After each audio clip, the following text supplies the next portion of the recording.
की आम्हाला अभिमान आहे की माझ्या शिवसैनिकांनी बाबरी मस्जिद पाडली, हे बोलले ना, बरोबर आहे. आणि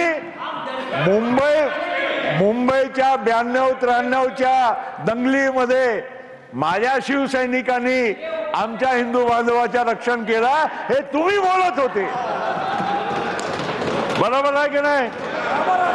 मग धन्य हो, आपको भी धन्य हो.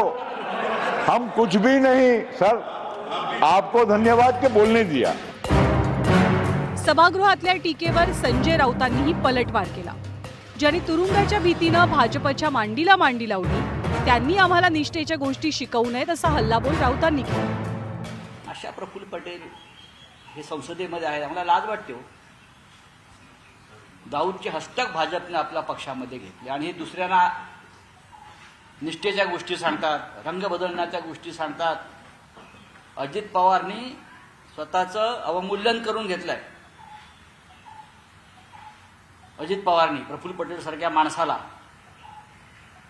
हे दलाल आहेत सगळे. प्रफुल्ल पटेल सारखे लोक हे कोणाचे नाहीत, ते दलाल आहेत. वक्फ विधेयकाबद्दल बोलताना संजय राऊतांनी घेतलेल्या भूमिकेवरही पटेलांनी खोचक टीका केली. नेहमीच आक्रमक बाणा दाखवणारे राऊत यावेळी मात्र गोंधळलेले का, असा सवाल त्यांनी विचारला आणि त्यावर पटेलांना राऊतांनी हा जाहीर इशाराच दिलाय. अच्छा, आज पहली बार सर, पहली बार आखिरी में पहली बार हमारे संजय भैया का भाषण नरोबा कुंजोरबा था.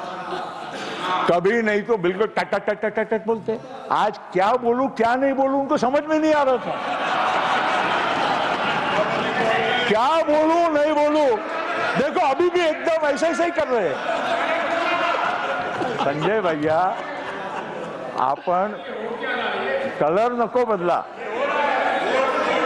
तुमचे रंग आधी पहा, नक्की तुमचा कोणता रंग आहे. तुम्हाला दाऊद इब्राहिमचा हिरवा रंग लागलेला आहे आणि हे तुम्ही वक्फवर बोलता. तुम्हाला दाऊद इब्राहिमचा, आणि मी प्रफुल्ल पटेलला सांगतो, माझ्या नादाला लागू नको, नागडा करेन. तिथे भाजपच्या लोकांना चमचेगिरी करून दाखवत होते काल. त्यांच्या अशा घाण दळभद्रांच्या तोंडाला लागणं म्हणजे महाराष्ट्राचा अपमान. हे शत्रू आहेत महाराष्ट्रात. प्रफुल्ल पटेलांनी वक्फवरनं एकीकडे ठाकरेंच्या शिवसेनेला डिवच